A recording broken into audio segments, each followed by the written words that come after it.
இதில் தமிழ்நாட்டில் 20 இடங்கள் இருக்குது. அது ஒவ்வொன்றுக்கும் ஒரு யூனிக் குறியீடு இருக்குது. ராம்சார்னு நீங்கள் வேர்ல்டு வைட் பார்க்குறீங்கன்னா இந்த பள்ளிக்கரணை சதுப்பு நிலத்துக்கும் இந்த வெட்லாண்டுக்கும் ஒரு யூனிக் நம்பர் இருக்குது. இந்த நம்பரை அறிவிக்கிற காரணம் என்னென்னா இது பாதுகாக்கப்பட்ட பகுதி. அப்போ நீங்கள் ராம்சார்னு அறிவித்ததுக்கு பிறகு அந்த இடத்துல இருக்கக்கூடிய திரும்பவும் இடங்களை நீங்கள் க்ரீனரியை நோக்கி வெட்லாண்டை நோக்கி நகர்த்தணும். அப்போ அது காம்பன்சேஷன் கொடுத்து எடுப்பாங்க. சில இடங்களில் இதுக்கு மேலே டெவலப்மெண்ட்டே கிடையாதுன்றவாங்க. அதை அழிக்கிறதுக்கான வேலைகள் அந்த டே 0 டேலேருந்து ஸ்டார்ட் ஆகுது. இதான் சட்டம். இப்போ ராஜகண்ணப்பன் இருக்கிறார். இப்போது இது ஒவ்வொரு துறையும் ஒன்று துறை அதிகாரிகள் அமைச்சருங்களை மதிக்கவே இல்லைன்னு எடுத்துக்கிறதா, இல்லை அமைச்சர்கள் தெரிஞ்சும் கண்டுகாணாமல் விட்டுட்டாங்களா அப்படின்றது அவங்களுக்கு வெளிச்சம். ராம்சார்னு அறிவிக்கப்பட்ட பகுதியை நாங்கள் பாதுகாப்போம், அதை பல்லுயிர் பெருக்கமாக பாதுகாப்போம், இது எக்காரணம் டெவலப் பண்ண மாட்டோம்னு அரசே சொல்லியிருக்கு. 4000 5000 பேர் 5000 ஒரு இது சார். அப்படியே இது பாதிப்பாங்க. கோயம்புத்தூர்ல கட்டிட்டு அப்படியே இறங்கிச்சு. ஆமாம், ஒரு குளத்துல மண் ரொப்பி இது பண்ணி இது வெறும் தண்ணி தேங்க இருக்கு. சதுப்பு நிலம் எப்பயுமே தண்ணி இருந்துட்டே இருக்கும், உறிஞ்சிட்டே இருக்கு. அப்படியே இருக்கிறப்ப இது எப்படி சார் இது? நமக்குமே அதே தான் சார் சந்தேகம்.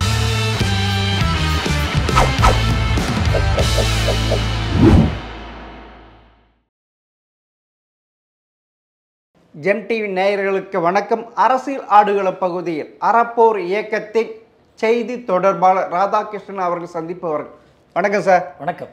தமிழ்நாட்டையே கதிகலங்க வச்சிருக்கீங்க. அதுவும் இல்லாமல் ஆளுகின்ற திமுக அரசையே மிரட்டி வச்சிருக்கீங்க. 4 அமைச்சர்களுக்கு பேதி பிடுங்க வச்சுட்டீங்க. அப்படி என்னதான் சார் கிளப்பி விட்டுருக்கீங்க நீங்கள்? அதாவது பள்ளிக்கரணையில் உள்ள சதுப்பு நிலத்தில் 2000 கோடி இதில் பிரிகேட் அடுக்குமாடி கட்டிடம் கட்டுறதுக்கு அதில் 100 கோடி ரூபாய் லஞ்சம் கொடுத்துருக்கதாகவும் இது சட்டத்துக்கு புறம்பான கட்டுமானம்னு சொல்லியிருக்கு. அது எப்படி சார் உண்மையில் கட்டுமானம்? அரசாங்கத்துக்கு தெரியாத உங்களுக்கு எப்படி சார் தெரியும்? கேட்குறது நியாயமான கேள்வியில் 2-3 விஷயங்கள் இருக்குது. நான் அதை பற்றி கொஞ்சம் விரிவாக சொல்கிறேன். 2023 சென்னை முழுதும் பெருமழை உங்களுக்கு தெரிஞ்சிருக்கும். ஆமாம், பெருவெள்ளம். அந்த பெருமழை சமயத்தில் சென்னை முழுதும் ஒரு 70-80 இடங்களில் ஆய்வுகள் மேற்கொள்ளும். எங்கெல்லாம் தண்ணி தேங்கி நிற்குது, தண்ணி போகிறதுக்கு வழி இல்லாமல் எங்கெல்லாம் நிற்குது அப்படின்னு சொல்லி. அப்போ இந்த ஒக்கியமடு உங்களுக்கு நல்லா தெரிஞ்சிருக்கும். ஒக்கியம் துறப்பாக்கம் ஒக்கியம் ஒரு பெரிய ஜங்ஷன், அதை தாண்டி தான் போகணும். ஆனால் அங்கே ரொம்ப குறுகலாக இருக்கும். அப்போ அதை பார்த்துட்டு அப்புறம் சோழிங்கநல்லூர் போய் பார்க்குறோம், அப்புறம் பள்ளிக்கரணை பார்க்குறோம், அப்புறம் சதுப்பு நில பகுதி, அதையும் தாண்டி இருக்கக்கூடிய சதுப்பு நில பகுதிகளை பார்க்குறோம். அதாவது அந்த பகுதி பெரும் வெள்ளத்தால் பாதிக்கப்பட்ட 2020 பயங்கரமான பாதிப்பு. மழை தண்ணி வந்து தேங்கி இருந்ததை பார்க்க முடிஞ்சது. என்னன்னாலும் நீங்கள் கடலுக்கு போகிறதுக்கான ஒரு வழி அதுவும் அடைபட்டிருக்கு. இந்த இலைத்தலையெல்லாம் அடிபட்டு நின்றதை பார்த்துருப்பீங்க. அதாவது தென் சென்னைக்கு ஒரு பாதுகாப்பான வாட்டர் சோர்ஸ் இயற்கையாக அமைந்த இடம் சார். ஆமாம், நீங்கள் எவ்வளவு தண்ணி இன்ஃபீட் பண்ணாலும் அது ஃபீட் ஆகிட்டே இருக்கும். ஆனால் ஸ்லோவாக ஃபீட் ஆகும் சதுப்பு நிலத்தோட தன்மை. இன்னொன்று வந்து வெள்ள தண்ணி, அதாவது கடல் அரிப்பு வந்து உள்ளார வராது, வெள்ளம் ஏற்படுறதை தடுக்கக்கூடியது, பல்லுயிர் பெருக்கம் நடக்கும், நேச்சராகவே இருக்கும். தண்ணி எவ்வளோ அடுக்குனாலும் உள்ளார ஸ்டோரேஜ் ஆகிட்டே இருக்கும். அதுபோல் பல தன்மைகள் அதில் உண்டு. அப்போ இது போல் ஆய்வு செய்யும்போது அந்த சதுப்பு நில பகுதி ஒட்டிய மக்கள்லாம் பாதிக்கப்பட்டிருக்கிறதையும் பார்க்குறோம். இப்போ இதெல்லாம் ஆவணப்படுத்திக்கிட்டே வரோம். அப்போ இந்தந்த இடங்கள்லாம் என்னென்ன சர்வே நம்பர் இருக்கும், என்னென்ன நிறுவனங்கள் இருக்குது, பக்கத்தில் என்னெல்லாம் இருக்குன்னு சில விவரங்களை கலெக்ட் பண்ணிட்டு வர்றோம். இதை ஒரு ரிப்போர்ட்டாகவும் வெளியிடும். சதுப்பு நிலம், பள்ளிக்கான சதுப்பு நிலத்தில் ஒரு சந்தேகம் வருது. எதுக்கு சந்தேகம் வந்தது? தண்ணி வந்து இவ்வளோ நிற்கிதுன்னா கண்டிப்பாக அது ஏதோ தாழ்வான பகுதியாக இருக்கணும். ஏன்னா ரொம்ப நாள் நிற்காது. தண்ணி பொறுத்த வரைக்கும் எங்கே வழி கிடைச்சாலும் ஓடிடும். ஆனால் இங்கே தேங்கியே நின்றுக்கிட்டு இருக்கு. மக்கள் இவ்வளோ 1 வாரம் 10 நாள் பாதிக்கப்பட்ட அந்த இடத்துக்கு நீங்கள் போயிருந்தீங்க. அதை போய் பார்க்குறோம். அப்போ பெரும் பள்ளம் இருக்குது. என்னடா இங்கே கன்ஸ்ட்ரக்ஷன் ஒர்க் நடக்குது. இந்த சைடு ஃபுல்லாக பார்த்தீங்கன்னா சதுப்பு நில பகுதியாக இருக்குது. சதுப்பு நிலத்தோடைய இந்த இடத்துல பார்த்தீங்கன்னா உங்களுக்கு டிக் பண்ணி வேலை நடந்துக்கிட்டு இருக்குது. இங்கே பெரிய பெரிய அந்த ஷெட்டெல்லாம் அடித்து கன்ஸ்ட்ரக்ஷன் ஒர்க் நடக்குது. அப்போ அந்த மழையினால் வேலை நின்று போயிருக்கே தவிர பட் டிப் பண்ணியிருக்காங்க, அதை பள்ளம் தோண்டி இருக்கிறாங்க, அகழ்ந்துருக்காங்க. அப்போ பில்லர் போடுறதுக்கு அப்போ ஏதோ கன்ஸ்ட்ரக்ஷன் வேலை நடக்குது. அந்த ஒரு அசம்ஷனில் அந்த விவரங்களை நோட் பண்ணிட்டு வந்துட்டோம். இந்த மழை ரிப்போர்ட்டுக்கு பிறகு அதை ஸ்டடி பண்ணுறோம். திரும்பவும் 2024 மழையும் பாதிக்கப்பட்டதை பார்த்துருப்பீங்க. அங்கங்கே பல்வேறு இடங்களில் பார்த்துருப்பீங்க. அப்போ இதையும் போய் ஆய்வு செய்யும்போது திரும்பவும் போன தடவை பார்த்த இடங்கள் பார்க்கும்போது அங்கேயும் திரும்ப தண்ணி நிற்குது. அப்போ இது கொஞ்சம் பிரச்சனையாக இருக்குது. வடிவே இல்லை. ஆமாம், ஏன்னா அது சதுப்பு நில பகுதி. ஆமா, அப்ப அது அப்படியே அது உறிஞ்சிடுமே, பொறுமையா உள்ளார போகும், அப்படியே கொஞ்சம் கொஞ்சமா அது பாட்டுக்கு குடிச்சிட்டே இருக்கும். ஆமா, அது நம்ம குடிக்கிற வரை அது குடிச்சிட்டே இருக்கு அந்த பூமி. ஆமா, அது தண்ணி தேங்குற இடம்ன்றது தெளிவாயிருச்சு. அப்போ இந்த சர்வே நம்பர்களை எடுத்துட்டு இந்த பெரும்பாக்கம் காப்பு காடுகளோட சர்வே நம்பர் இதெல்லாம் பார்க்கும்போது இந்த அறிவிப்புகள், ராம்சார் அறிவிப்பு, இந்த முதலமைச்சர் 2022 ராம்சார்னு பெருமையா சொன்ன இடம், இது எல்லாத்தையுமே பொருத்தி பார்க்குறோம். இந்த பல்வேறு அதாவது ராம்சார்னு பாதுகாக்கப்பட்ட இடம், அந்த இடத்துல எந்த விதமான கட்டிடங்களோ எதுவோ அதுக்கு டிஸ்டர்ப் பண்ணக்கூடாது, இருக்கிறது அப்படியே இருக்கணும், அதுதான் ராம்சார் திட்டம். இந்த விவரங்கள்லாம் தொகுத்து பார்க்கும்போது நமக்கு பிரச்சனையா தெரியுது. அப்போது இதோடைய பிஹைண்ட் ஸ்டோரி என்ன நடந்ததுன்னா 2022 ஏப்ரல் மாதத்தில் இது ராம்சார் பகுதின்னு அறிவிக்கிறாங்க. ராம்சார்னா நீங்கள் இன்னைக்கு தெரிஞ்சுக்கலாம், 1971 ஈரானில் போட்ட அந்த ஒப்பந்தம், ஐநாவுடைய இது ஒப்பந்தம், அந்த மீட்டிங் அடிப்படையில் அந்த ஈர நிலம் பாதுகாக்கப்படணும், அந்த காட்டு பகுதிகள்லாம் பாதுகாக்கப்படணும் அப்படின்னு கொண்டு வந்த இது சார். இதில் தமிழ்நாட்டில் 20 இடங்கள் இருக்குது. அது ஒவ்வொன்றுக்கும் ஒரு யூனிக் குறியீடு இருக்குது. ராம்சார்னு நீங்கள் வேர்ல்டு வைட் பார்க்குறீங்கன்னா இந்த பள்ளிக்கரணை சதுப்பு நிலத்துக்கும் இந்த வெட்லாண்டுக்கும் ஒரு யூனிக் நம்பர் இருக்குது. இந்த நம்பர் அறிவிக்கிற காரணம் என்னென்னா இது பாதுகாக்கப்பட்ட பகுதி. இங்கே அறிவிக்கப்பட்ட தினத்திலிருந்து எந்த விதமான கன்ஸ்ட்ரக்ஷன் பணிகள் பண்ணக்கூடாது, இருக்கிறது அப்படியே இருக்கணும், எதுவுமே கையை வைக்கக்கூடாது. which means அதற்கு பிறகு அதை எதுவுமே தொந்தரவு பண்ணக்கூடாது. நீங்களும் ஒரு ஓவர் த அப்போ நீங்கள் ராம்சார்னு அறிவித்ததுக்கு பிறகு அந்த இடத்துல இருக்கக்கூடிய திரும்பவும் இடங்களை நீங்கள் க்ரீனரியை நோக்கி, வெட்லாண்டை நோக்கி நகர்த்தணும். அப்போ அது காம்பன்சேஷன் கொடுத்து எடுப்பாங்க. சில இடங்களில் இதுக்கு மேலே டெவலப்மெண்ட்டே கிடையாதுன்றவாங்க. அதை அழிக்கிறதுக்கான வேலைகள் அந்த 0 டேலேருந்து ஸ்டார்ட் ஆகுது. இதுதான் சட்டம். சரி, இப்போ அந்த சதுப்பு நிலத்தில் ஏதோ பெரிய பள்ளம் போட்டிருக்காங்க, அங்கே தண்ணி தேங்கியிருக்காங்க, உங்களுக்கு ஒரு சந்தேகம் வந்து அதை அந்த சந்தேகம் எதுக்கானதுன்ட்டு எப்படி கண்டுபிடிச்சிங்க? ஏன்னா அங்க வீடு தான் கட்டுறாங்க, எப்படி கண்டுபிடிச்சிங்க? வீடு தான் நமக்கு தெரியாது, பெரும்பாலும் அது சதுப்பு நிலமா உங்களுக்கு தெரியாது. இந்த சதுப்பு நிலமா இருக்கு, தண்ணி தேங்கி இருக்கு, நம்மளும் பார்த்துக்கிட்டே வந்துகிட்டு இருக்கோம். இப்போ பார்த்துக்கிட்டே வரும்போது இங்க அளவு அதிகமான பள்ளமா இருக்கு, பெரிய பெரிய அந்த கன்ஸ்ட்ரக்ஷன் வேலைகள் செய்வாங்கல்ல, அதெல்லாம் போட்டிருக்கும் போதே நமக்கு தெரியுது இங்க ஏதோ கட்டுமானம் நடக்க போகுது அப்படின்னு. அப்போ இந்த விவரங்களை 2022 ஏப்ரல் அறிவிச்சு 2022 ஜூலையில் இவங்க அப்ளை பண்ணுறாங்க. இந்த பிரிகேட் மோர்கன் அப்படின்ற நிறுவனம் அப்ரூவலுக்கு டேர்ம்ஸ் ஆஃப் ரெஃபரன்ஸ். எதுக்கு அப்ரூவ் பண்ணுறாங்க சார்? டேர்ம்ஸ் ஆஃப் ரெஃபரன்ஸ்ன்னு சொல்லி இங்கே கட்டடம் கட்டுவதற்கான அனுமதிக்காக போகிறாங்க. 2022 ஏப்ரல் 8ஆம் தேதி அறிவிக்கப்படும் போதே அந்த ராம்சார் லேண்டு பாதுகாக்கப்பட்ட பகுதியாக இருக்குது. எந்த விதமான வேலைகளும் எங்கே செய்யவே முடியாது, ஃபர்தர் டெவலப்மெண்ட் ஒர்க் பண்ண முடியாது. அதே போல் தனியார் இருக்கக்கூடிய இடங்கள் எல்லாத்தையும் திரும்ப நீங்கள் மாற்றணும். ஏற்கனவே எந்த கட்டுமானமும் இல்லாமல் இருக்குன்னா அது அதே போலவே திரும்ப வெட்லாண்டை நோக்கி நகர்த்தணும். இதுதான் அதோடைய சட்டம். ஆனால் 2022 ஜூலையில் இவங்க கொடுக்கக்கூடிய அப்ரூவலுக்கு படிப்படியான வேலைகள் நடக்குது. 2024 ஜனவரியில் ஒரு MOU போடுறாங்க. நம்ம தொழில்துறை சார்பாக உலக முதலீட்டாளர்கள் மாநாடு நந்தனம் ட்ரேடு சென்டரில் ஆகுது. அதில் ஒரு 3500 கோடி ரூபா முதலீடு கொண்டு வருவதாகவும் ஒரு 20,000 பேருக்கு மேலே வேலை கிடைக்க போகுது அப்படின்ற மாதிரி பிரிகேட் மோர்கன்ற நிறுவனம் வந்து MOU சைன் பண்ணுறாங்க. அதோடைய அஃபீஷியல்ஸ் இருப்பாங்க. அப்புறம் இந்த சைடு ஸ்டாலின் அவர்கள், அப்புறம் TRB ராஜா அவர்கள், அப்புறம் அமைச்சர்கள்லாம் அங்கே இருப்பாங்க. இந்த சைனிங் முடிஞ்சதுக்கு பிறகு இது வேகமாக ப்ராசஸ் ஆகுது. இந்த சைனிங்க்கு பிறகு ஏன்னா முதலீடு இல்லையா, 2000 கோடி, 3400 கோடி ஒரு திட்டம் தான். அந்த அது வேற 20,000 பேருக்கு வேலை வாய்ப்பு அந்த அந்த இந்த இதுல. இதற்கு பிறகு வந்து சியான்னு சொல்லுவோம், இந்த experts committee, state experts committee வந்து போய் ஆய்வு செஞ்சு இதை பற்றி அப்ரூவல் பண்ணுவாங்க. இது வந்து என்விரான்மெண்டல் இம்பாக்ட் எந்த அளவுக்கு இருக்கு, பாதிப்பு இருக்கா இல்லையா, அவங்க சுற்றுச்சூழல் பாதிக்க அதெல்லாம் ஸ்டடி. அதுக்கு பிறகு அப்ரைசல் கமிட்டி இருக்கு. அப்ரைசல் கமிட்டியும் அவங்க கொடுக்கணும், ஆமா இந்த அடிப்படை நடையில் கொடுக்குறோம். அதுக்கப்புறம் ஃபாரஸ்ட் டிபார்ட்மெண்ட் அவங்க கிளியரன்ஸ் கொடுக்கணும். வனத்துறை இது வந்து இல்லை இந்த மாதிரி இருக்கு, இது பாதுகாப்பானதாக இருக்கு, இல்லை இல்லை பிரச்சனை இருக்கு அப்படின்றத கொடுக்கணும். எந்த ஒரு இதுவும் இல்லை. ஆமா, இதுக்கு பிறகுதான் உங்களுக்கு CMDA வரும். CMDAவும் கிளியரன்ஸ் கொடுக்கணும். இப்போ என்விரான்மெண்டல் கொடுக்கணும், ஃபாரஸ்ட் டிபார்ட்மெண்ட் கொடுக்கணும், சியா கொடுக்கணும், அப்ரைசல் கமிட்டி கொடுக்கணும், CMDA கொடுக்கணும். இந்த எல்லா ப்ராசஸும் இந்த MOU சைன் ஆனதுக்கப்புறம் வேகமாக நடக்குது. இதில் குறிப்பாக CMDA பார்க்குறீங்க அப்படின்னா இப்போ இந்த ஜனவரி 2020-21 பிரிகேட் மோர்கனுக்கு அப்ரூவல் கிடைக்குது, என்விரான்மெண்டல் கிளியரன்ஸ் கிடைச்ச லெட்டர் வந்து CMDAக்கு அனுப்புகிறாங்க. அடுத்த 2-3வது நாள், அதாவது 23 ஜனவரி CMDA கிளியரன்ஸ் கொடுக்குறாங்க. சார் அவங்கள சுற்றுச்சூழல் கொடுத்துட்டாங்க, வனத்துறை கொடுத்துட்டாங்க, எந்த ப்ராப்ளம் இருக்கிறப்ப அவங்களும் கொடுத்தது இது தானே சார். இந்த திட்டத்தை சிஎம்டிஏ பிளான் தானே அறிவிக்கிறாங்க. சென்னையுடைய வளர்ச்சி திட்ட பணிகள் சிஎம்டிஏ டெவலப் பண்ணி ஒரு மேப் வெளியிட்டாங்களே, அந்த மேப்பில் இந்த ராம்சார் பகுதின்னு இருக்குல்ல.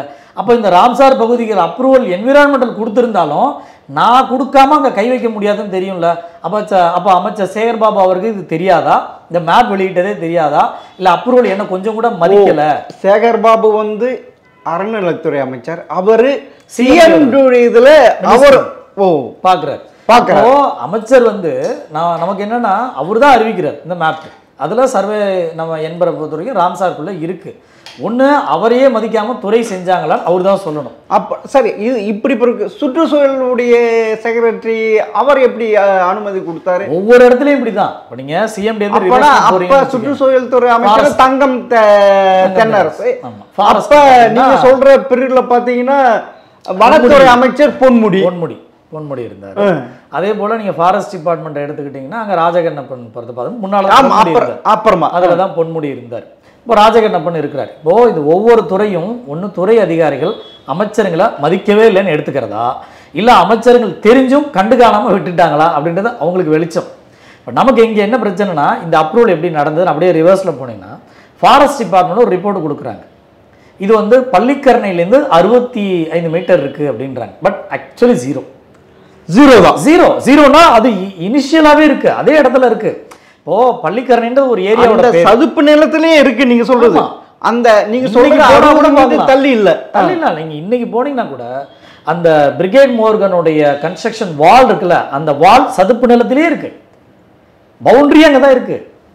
அந்த அபார்ட்மெண்டோட பவுண்டரி நீங்க அது மொத்தமா ஒரு பெரிய ஈரநிலம்னு சொல்லுவோம். ஆமா, அதுல ஒரு பகுதி பள்ளிக்கரணை, இதை தாண்டி இருக்கக்கூடிய சதுப்பு நிலம் இருக்கு, அதை தாண்டி பெரும்பாக்கம் காடு, இது எல்லாமே சேர்ந்ததுதான் ராம்சார். 14.7 ஏக்கர், அது 15 ஏக்கர். ஆமா 15 ஏக்கர். மொத்தமா 1247 ஹெக்டேர் ராம்சார். ஆமா, அதுல 600-700 பக்கம் வந்து ஏற்கனவே காப்பு காடுகளாகவும் பள்ளிக்கரணை பகுதியும் கவர்மெண்ட்ல இருக்கு. இன்னொரு 550 ஹெக்டேர் இருக்குல்ல, அதுல பல இது தனியார்ட்ட இருக்கு, பல இது கவர்மெண்ட்ல இருக்கு. அதுல பெரும்பாக்கம் காப்பு காடுகளும் இருக்கு. இது இந்த 550 தான் 14 ஏக்கரை இந்த தனியார் நிறுவனம் பிரிகேட் மோர்கன் நிறுவனம் கன்ஸ்ட்ரக்ஷனுக்கு வந்திருக்காங்க. அப்போ இந்த சர்வே நம்பரை நீங்க பொருத்தி பார்க்கும்போது இது ராம்சார்னு அறிவிச்சிருக்கும். இதே தமிழ்நாடு அரசு 2017 சுப்ரீம் கோர்ட்ல பண்ணும்போது நாங்கள் ராம்சார் வேற ஒரு வழக்கில் ராம்சார்னு அறிவிக்கப்பட்ட பகுதியை நாங்கள் பாதுகாப்போம், அதை பல்லுயிர் பெருக்கமா பாதுகாப்போம், இது எக்காரணங்களும் டெவலப் பண்ண மாட்டோம்னு அரசே சொல்லியிருக்கு. அப்படி இருக்கும்போது அதை கையை வைக்க மட்டும் கட்டடங்கள் எதுவும் கட்ட மாட்டோம் அப்படி ஏற்கனவே சொல்லியிருக்காங்க. அப்போ நீங்க அதற்கு முன்பாக இருக்கக்கூடிய ராம்சாருக்கே சொல்லியிருக்கும் போது அதற்கு பின்பு 2022 ராம்சார் அறிவிக்கப்பட்ட பகுதியை நீங்க என்ன பண்ணிருக்கணும், கொண்டாடி இருக்கீங்கல்ல. அவருடைய ட்விட்டர்ல பாருங்க, சிஎம் ட்விட்டர் பேஜ்ல பாத்தீங்கன்னா இது சொல்லியிருப்பாரு, பெருமையா சொல்லி அரசு அறிவிப்பையே சொல்லியிருக்கும். முதல்ல 8 இருந்தது, 13 இருந்தது, இப்ப 20 இருக்கு, எங்களுக்கு ரொம்ப பெருமையா இருக்கு, இந்தியாவிலேயே தமிழ்நாட்டில் தான் ராம்சார் ஐயா பகுதிகள் அதிகம் அப்படின்லாம் சொன்னவர். அப்போ இங்க ஒரு கட்டுமானம் வந்திருக்குன்னா அவருக்கு தெரியாம நடந்திருக்குன்னா கூட இப்போ ஒரு 2 வாரம் ஆயிடுச்சு. இது மொத்தமே சட்டத்துக்கு புறம்பாவே இருக்கு சார் நீங்க சொல்றது. அதுதான் நம்ம கேள்வி கேட்கிறோம். ஒண்ணு அப்ரூவல், நீங்க சொல்றதை வச்சு பார்த்தா அப்படி இருக்கு. கண்டிப்பா இது சட்டத்துக்கு புறம்பான மோசடியான அப்ரூவல் தான், அதுல எந்த சந்தேகமும் இல்லை. அது ஏன் அந்த சந்தேகத்தை வலுப்படுத்துறதுக்கான காரணம் 1911 மேப்ல இந்த சர்வே நம்பர் 430 பெரும்பாக்கம் காப்பு காடுன்னு சொல்லுவோம். அதோட முடியும். அந்த 14 ஏக்கரும் அது உள்ள இருக்கு, அதுக்குள்ள நடுவுல இருக்கு. பெரும்பாக்கம் காப்பு காடுன்றது அப்ப பெருசா இருந்தது. அதே போல 430 சர்வே நம்பர் கடைசியாக 445 சர்வே நம்பர் தான் இருந்தது, அதுக்கு பிறகு கிடையாது. ஆனா இது தனியார் பட்டாவை எப்படி மாறி இருக்கும்? அப்ப நிறைய ஆரம்ப காலகட்டத்திலேருந்தே மோசடி நடந்திருக்கு, உங்களுக்கு புரிஞ்சிருக்கும். ஆமா, இப்போ அந்த 445 சர்வே நம்பர் டிவைட் பண்ணி எக்ஸ்டெண்ட் பண்ணிட்டே வந்திருக்காங்க. இது 500 தாண்டி போயிருச்சு. பல பேர்கிட்ட பல மாதிரி இருக்கு.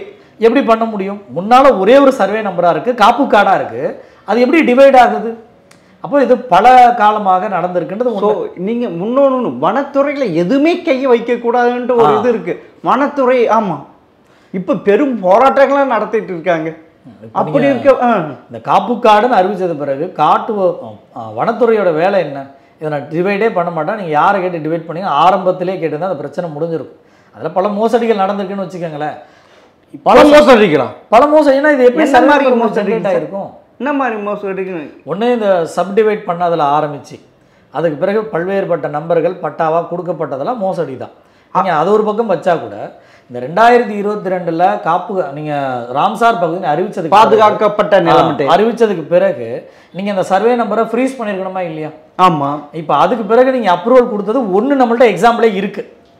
எல்லா ப்ராசஸும் நீங்கள் எப்படி கொடுத்துருக்கீங்க நமக்கு நல்லாவே தெரியுது. டாக்குமெண்ட்டோடு இருக்கு. அப்போ இதற்கு இது எப்படி வாங்கினீங்க? இது எல்லாமே ஆர்டிஐல போட்டு ஏற்கனவே நம்ம அந்த ரெவென்யூ டிபார்ட்மெண்ட்டில் போய் நம்ம ஆர்டிஐ படி ஃபைல் பண்ணி வாங்கணும். இந்த எல்லா விவரங்களும் ராம்சாரோட ஆக்ட் என்ன சொல்லுதுன்னா, நீங்கள் அறிவித்த தினத்திலிருந்து இந்த பகுதியில் டெவலப்மெண்ட் பண்ணக்கூடாது. அதே போல் நீங்கள் செய்ய வேண்டியது என்னென்னா இதை பப்ளிக் பண்ணணும், டாக்குமெண்ட்டை பப்ளிக் பண்ணிடணும்.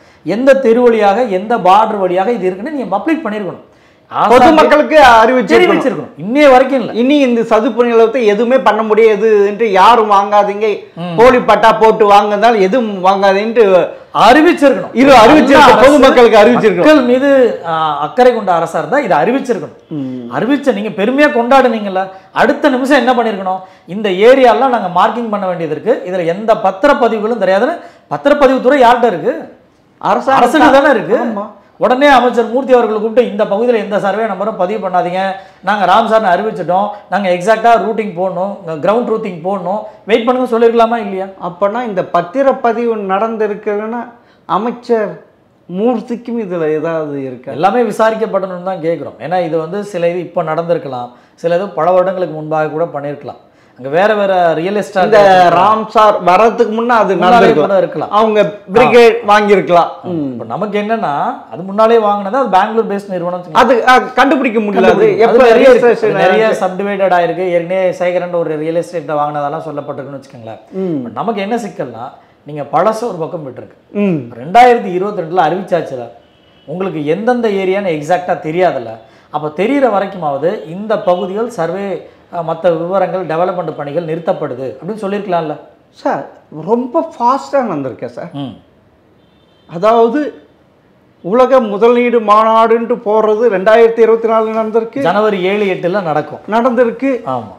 நீங்கள் ஒன்றுகிட்ட 2025 ஜனவரியில் சிஎம்டி பில்டிங் கட்டிக்கிட்டு, இதுக்கு இடையில சியாவோடது, அப்புறம் appraisal committee, forest department, environmental, CMD, அது நீங்க சொல்ற மாதிரி சுற்றுச்சூழல், வனத்துறை, இதுவெல்லாம் எந்த ஒரு ப்ராப்ளம் எல்லாத்தையும் கிளியரன்ஸ் கொடுக்குறாங்க. கிளியரன்ஸ் கொடுக்குறாங்க. இப்போ நமக்கு 2000 கோடி முதலீடுன்னு சொன்னதும் இது முதலீடாக வரல. இப்போ இந்த 1250 வீடுகள் அங்கே கட்டுறாங்க. இது ஒரு வீட்டுக்கு 1.25 கோடியிலேருந்து 2.5 கோடி வரைக்கும் சொல்கிறாங்க. இதில் இன்னொரு பியூட்டி என்னென்னா, அவங்க கொடுத்துருக்க ஆடில் ஃபர்ஸ்ட் ஃப்ளோரே கார் வந்து ஃபர்ஸ்ட் ஃப்ளோரில் இருக்கும். விச் மீன்ஸ் மழை வரும், தண்ணி தேங்கலாம். அப்படி தேங்கினுச்சுன்னா கூட உங்கள் கார்கள் பாதுகாக்கப்படும், நீங்கள் அதுக்கு மேலே இருக்கலான்னு எப்படி இந்த மாதிரி இவங்களால சொல்ல முடியுது? அப்போது ஒன்று, இந்த பிளான் ஆஃப் அப்ரூவல் வரும்போதே, டேர்ம்ஸ் ஆஃப் ரெஃபரன்ஸ் வரும்போதே இது தண்ணி தேங்கக்கூடிய பகுதி, இங்கே எப்படி நீங்கள் பண்ணுவீங்க அப்படின்னு நீங்கள் நிறுத்தியிருக்கலாம். அதுக்கப்புறம் சியாவில் வரும்போது இது எந்த விதமான இதுவுமே பண்ண முடியாது, இது தடை செய்யப்பட்ட பகுதி, பாதுகாக்கப்பட வேண்டிய பகுதி, நீங்கள் நிறுத்தியிருக்கலாம். அப்ரசல் கமிட்டி வரும்போது இந்த சர்வே நம்பர் ஏன் இவ்வளோ குளறுபடி இருக்குது? அங்கே 2000 கோடி முதலீடு பண்ணுறாங்களே சார், பிரிகேட். அந்த முதலீடு இல்லையே. இது இங்கே நம்மளை போலவுடைய பொதுமக்கள் பணம் கட்டி அதில் ஒரு 20% டெபாசிட் கேட்குறாங்க. ஓகே, இப்போ இன்னும் வீடு கட்டலை. அவங்க வீடு கட்டுறதுக்கான 20%. இப்போ உங்கள் ஃப்ளாட்டை நீங்கள் புக் பண்ணிக்கணும், அதில் 20%னா 20 லட்சத்தை நீங்கள் கொடுத்துடணும். ஆனால் இந்த அதை வச்சு தான் அங்கே கன்ஸ்ட்ரக்ஷன் வேலையே நடக்கும். அதாவது தமிழக அரசோடு இது பிரிகேட் ஒப்பந்தம் போன்றப்ப 3000-4000 கோடி முதலீடு செய்கிறோம். வேற 2-3 இதில் 20,000 பேருக்கு வேலை கிடைக்கும். அப்போ இங்கேயும் வேலை வாய்ப்பு கிடைக்க போகுது. ஆமாம், இதில் இல்லையே. இப்போ இதை பொறுத்த வரைக்கும் முதலீடும் வரல. முதலீடும் நம்மளை போல மக்கள் யாரோ ஒருத்தர் அந்த 1200 வீடுகளுக்கு கொடுக்கக்கூடிய 20% அமௌண்ட்டு, அந்த ஃப்ளாட்டுக்கான அமௌண்ட்டு. இன்னொரு பக்கம் வேலையும் வந்து இது ஒரு 6 மாதம், 1 இயர், 2 வருஷம் நடக்கும், அவ்வளோதான் நடக்கும். தற்காலிக வேலை தான். ஆமாம், தற்காலிக, நிரந்தர வேலை. 20,000 பேருக்கு வேலை வாய்ப்பு கிடைக்கும்ட்டு மாநில அரசு டிஆர்பி ராஜாவும் சொல்லியிருக்காரு, முதல்வரும் சொல்லியிருக்காரு அந்த இதில். அதனால தான் வெள்ளை அறிக்கை கேட்கும்போது வெள்ளை பேப்பர் இருக்குன்னு சொல்கிறவங்களா இருக்கு. ஒன்று முதலீடும் இதில் போகஸாக தெரியுது. முதலீடு வருது, முதலீடு தான் வரலையே. நம்ம மக்கள் கொடுக்குற இனிஷியல் அமௌண்ட் தானே அங்கே உங்களுக்கு கன்ஸ்ட்ரக்ஷன் பணிகளுக்கு.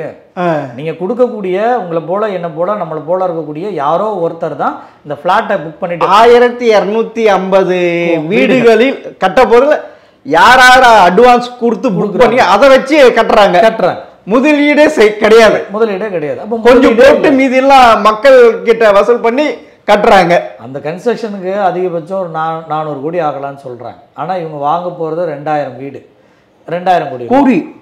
மொத்த ப்ராஜெக்ட் உடைய இதுவே 400 கோடி தான். 400 கோடி தான். அவ்வளவுதான் ஆகும். 400 அதுக்கு மேல போறதுக்கு வாய்ப்பு இல்லை. ஆனா நீங்க ஸ்கொயர் ஃபீட்டுக்கு எவ்வளோன்னு போட்டு கட்டினாலும் 400 கோடி தாண்டாது அப்படின்றாங்க. ஆனா இது மொத்தமா வீடு கட்டி முடியும் போது 1200 வீடுக்கு ஒரு வீடுக்கு 1.25 கோடினா கூட 2000 கோடி குறைந்தபட்சம் முதலீடுன்னு நீங்க சொல்றாங்க. அது முதலீடு இல்லை. ரெண்டாவது வேலையும் பார்க்குறீங்க அப்படின்னா அது நிரந்தரமான வேலை இல்லை. கட்டுமான பணிகள் ஒரு 1 இயர் 2 இயர் தான் நடக்கும். அதுக்குள்ளே அவங்க வீட்டையும் நீங்கள் ஹேண்ட் ஓவர் பண்ணணும்ல. அப்போ அந்த நிரந்தர வேலையும் இல்லை. முக்கியமானது என்னென்னா அந்த 14.7 ஏக்கரை நீங்கள் ஏற்கனவே சதுப்பு நிலமாக இருந்ததை டிக் பண்ணி பள்ளம் தோண்டி அங்கே வேலை நடக்குது. இந்த நிமிடம் வரைக்கும் நடக்குது. சார் இப்போ சென்னை உயர்நீதிமன்றம் ஸ்டே ஆர்டர் கொடுத்துருக்கு. இது வெளியே வந்த பிறகு ஸ்டே ஆர்டர் கொடுத்துருக்காங்க. சற்று நேரத்துக்கு முன்னால் நம்ம அரப்போருடைய ஃபோன் நம்பர் பேசி இது போல் ஒரு வாலண்டியர் என்ன சொல்கிறார், இங்கே என்ன வேலை நடந்துகிட்டு இருக்கு சார், தடைன்னு சொன்னாங்க, இங்கே வேலை நடக்குதுன்றாங்க. உயர்நீதிமன்றம். ஆமாம். அப்போ அரசு இன்னும் என்ஃபோர்ஸ் பண்ணலைன்னு தான் அர்த்தம். அப்போ அரசு இந்த பிரிகேட் மோர்கன் நிறுவனத்தோட இணைப்பில் இருக்காங்க. சந்தேகம் வருமா வராது? கோர்ட்டை ஆர்டர் போட்டிருக்கு. ஆர்டர் போட்டோடனே அந்த இடத்துல அவங்க போய் நிறுத்திருக்கணுமா இல்லையா? 2 வாரம். இதில் இன்னொன்றும் பிரிகேட் மோர்கன் நிறுவனமும் கூட அந்த ஹியரிங்கில் கலந்துக்கிட்டு நாங்கள் கிரவுண்ட் ட்ரூத்திங் பண்ணுறோம், 2 வார காலத்துக்குள்ளே நாங்கள் கிரவுண்ட் ட்ரூத்திங் பண்ணுறோன்னு இருக்காங்க. நாங்கள் எந்த விதமான கட்டடங்கள் கட்ட மாட்டோம், இதெல்லாம் அவங்க எங்கள் சைடு கிரவுண்ட் ட்ரூத்திங் பண்ணுறோன்னு வந்திருக்கிறாங்க. அரசும் என்ன சொல்லியிருக்கு, 2 வாரத்துக்குள்ளே பார்க்குறோன்னு இருக்காங்க. அப்போ இந்த நிமிடமாவது அது ஏற்கனவே ராம்சார் பகுதின்னு உங்களுக்கு தெரிஞ்சிருக்குல்ல. அப்போ சந்தேகம் கூட வச்சுக்கோங்களேன், இது ராம்சார் பகுதின்னு சந்தேகம் கூட வச்சுக்கோங்க. சந்தேகத்தின் பேரில் கூட வேலையை நிறுத்திட்டு கிரவுண்ட் ட்ரூத்திங் பண்ணிவிட்டு இது உறுதியாக ராம்சாரில் இல்லைன்னு அறிவிச்சிட்டு பண்ணுங்க. அப்போது உங்களுக்கு சந்தேகம்ன்ற வேலையில் சந்தேகத்தின் பேரில் கூட அதை நிறுத்த மாட்டீங்க அப்படின்னா நீங்கள் யாருக்கு ஃபேவராக இருக்கிறீங்க? பிரிகேட் மோர்கன் ஃபேவராக இருக்கிறீங்களா, இல்லை அந்த 1200 குடும்பங்கள் வருங்காலத்தில் பாதிக்கப்பட போகிறாங்களே அவங்க பக்கம் இருக்கிறீங்களா, இல்லை உங்களுக்கு பைசா வாங்குறதுக்காக மட்டும் இருக்கிறீங்களா? சந்தேகம் வருமா வராதா? இல்லை, இவ்வளோ ஃபாஸ்ட்டாக நடக்கிறப்ப இது எப்படி சார் அவ்வளோ ஃபாஸ்ட்டாக நீங்கள் சொல்கிறீங்க? சிஎம்டியில் போய் கேட்ட 3வது நாளே அப்புறம் அவன் தேவடு காத்துட்டு இருக்காங்க சார். அது எப்படி சார்? அதனால தான் சிஎம் வேற இது வேற ஏதாவது கை மாற்ற கண்டிப்பாக நடந்திருக்கணுமோ அப்படின்னு ஒரு சந்தேகம் இருக்குது சார்.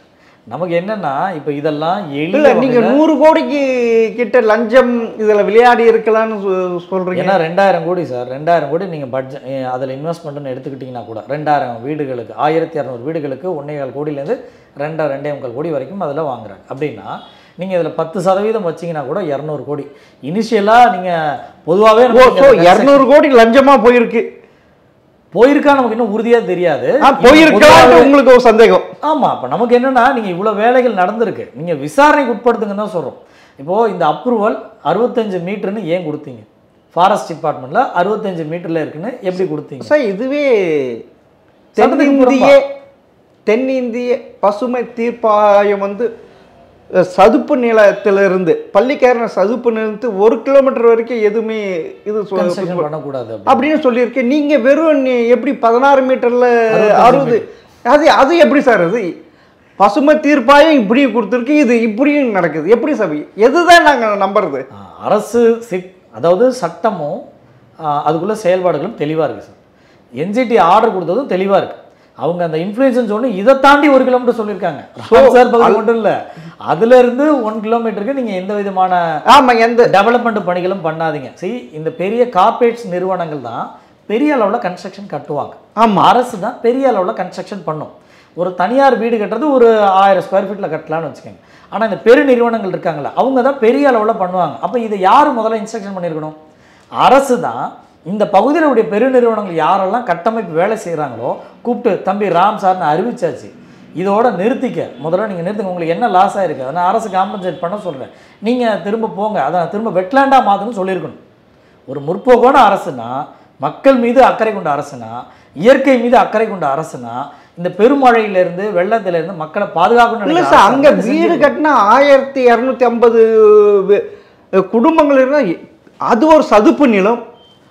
அதாவது சவுத் மெட்ராஸ்ல இருந்து வெள்ளமெல்லாம் மழை காலத்து அங்கதான் இதாகும், ஸ்டோர் ஆகும். அந்த கட்டடமும் உறுதியா நிக்காதே. ஆமாம், சாயல் அப்படியே இதுவா இருக்குமே. நீங்க கன்ஸ்ட்ரக்ஷன் ஸ்ட்ராங்கா கட்டது கட்டலன்னு ரெண்டாவது சார். அப்படி கட்டினா கூட நிக்காது சார், எப்பயுமே தண்ணி தண்ணிட்டே இருக்கு சார். இப்போ நமக்கு சிக்கல் என்னன்னா, இந்த 14.7 ஏக்கரை திரும்ப சதுப்பு நிலமா நம்ம மாத்துறது கூட 200 கோடி அரசு போட்டா கூட. நீங்க 2022 ராம் சார் பாதுகாப்பு அப்படி போட்டப்ப நீங்க 2025 அப்ரூவல் கொடுத்துருக்கீங்க, 2024 அப்ரூவல் கொடுத்துருக்கீங்க. எப்படி சார் இது அவ்வளவு இது? நமக்கு மக்கள் பத்தியும் கவலை இல்லை. அந்த 2250 குடும்பம் தங்க போய் ஏறக்குறைய 4000 5000 பேர் 5000 ஒரு இது சார். அப்படியே இது பாதிப்பாங்க. கோயம்புத்தூர்ல கட்டிட்டு அப்படியே இறங்கிச்சு. ஆமா, ஒரு குளத்துல மண்ணு ரொப்பி இது பண்ணி இது வெறும் தண்ணி தேங்க இருக்கு, சதுப்பு நிலம். எப்பயுமே தண்ணி இருந்துட்டே இருக்கும், உறிஞ்சிட்டே இருக்கு. அப்படி இருக்கிறப்ப இது எப்படி சார் இது? நமக்குமே அதே தான் சார் சந்தேகம். இப்போ ஏறக்குறைய 5000 பேருடைய உயிரை விளையாடி இருக்காங்க. அந்த 5000 பேர் சாப்பாடுக்கு எங்க போவாங்க? ஒரு வாரம் இல்ல இருக்குன்னு சார். பெரும் மழை வந்தா இப்பதான் இயற்கை மாற்றமே மாறி போச்சு. இயற்கை மாற்றமே மாறி போச்சு சார். அங்க எப்படி அந்த பில்டிங் நிற்கும்? ஒன்று பில்டிங்கோட உறுதித்தன்மை வந்து அவங்க இப்போ அரசு அதை தான் செக் பண்ணணும்னு வச்சுக்கோங்களேன். நமக்கு நீங்கள் அப்ரூவல் கொடுத்தது அங்கே கட்டாதீங்கன்னு தான் சொல்கிறோம். கட்டுறது ஸ்ட்ராங்காக கட்டுறாங்களா இல்லையான்னு நம்ம கேள்விக்கே போகலாம். அங்கே ஏன் கட்டுறீங்க? ஆமாம், அது கட்டவே கூடாது. நீங்கள் திரும்ப அந்த 15 ஏக்கரை நீங்கள் ஈர நிலமாக மாற்றுங்க, சதுப்பு நிலமாக மாற்றுங்க. அதை தான் அரசு செய்யணும். அது நம்ம நோக்கமாக இருக்குது. இந்த அப்ரூவல் ப்ராசஸில் பின்புலத்தில் வேலை செஞ்ச ஏகப்பட்ட அப்ரூவல் பண்ணவங்க எல்லாருமே விசாரிங்க. ஏகப்பட்ட ஐஏஎஸ் அதிகாரிகள் இருக்கிறாங்க. ராகுல்நாத் ஐஏஎஸ் வந்திருக்கிறாரு. அதே போல் இதில் ரிட்டையர்டு ஐஏஎஸ் அதிகாரிகள் 2 பேர் இருந்திருக்காங்க. இந்த சியா குழுமத்தில் அப்ரசல் கமிட்டியில் ஃபாரஸ்ட் டிபார்ட்மெண்ட்டில் அமைச்சருங்க. இப்போ ஒன்று அமைச்சருங்களையும் கூப்பிட்டு விசாரிங்க, இந்த ஐஏஎஸ் அதிகாரிகளையும் கூப்பிட்டு விசாரிங்க. என்ன தான் உறுதியாக நடந்தது மக்களுக்கு வெளிப்படையாக தெரியப்படுத்துங்க. இதை தெரியப்படுத்துறதுல என்ன பிரச்சனை? இன்றைக்கி நம்ம வெளியிட்டிருக்கோம்ல, அரசு ஒரு அறிக்கை கொடுத்துச்சிங்க. நீங்கள் அதை விட மோசமானது எதுவுமே இல்லை. அரசு அறிக்கை கொடுத்ததில் இதை அறிவித்தாங்க. 3 வருஷமாக நாங்கள் எந்த வேலையும் செய்யலை. அவங்களே வாக்குமூலம் கொடுத்துருக்காங்க. இந்த ராம்சாருக்காக நாங்கள் பெருமை கொண்டாடுவோம், விளம்பர நிகழ்ச்சிகள் பண்ணுவோம், மேடையில் இது அறிவிச்சிருக்கோம். ஆனால் 3 வருஷமாக இதுக்கு எந்த ஒரு வேலையும் பாதுகாக்கப்பட்ட நிலமா இருக்குன்ட்டு நாங்கள் எந்த வேலையும் செய்யலை அப்படின்னு கைவிரிச்சுட்டாங்க. ஆனால் இப்போ இது நடந்திருக்கு. இப்போ என்னன்னா, இப்போ அரசு கேட்டிருக்குல்ல, யாரை கேட்டது கொடுத்தீங்கன்னு. இப்போ இந்த 3 வருஷமாக இந்த வேலையே செய்யலாம். அங்கே நீங்கள் மக்கள் பாதிக்கப்பட்டது பெருமழையில் அந்த பகுதி முழுசும் பாதிக்கப்பட்டிருக்காங்களா, அதை பற்றி கூட நீங்கள் ஸ்டடி பண்ணலன்னு அர்த்தம்.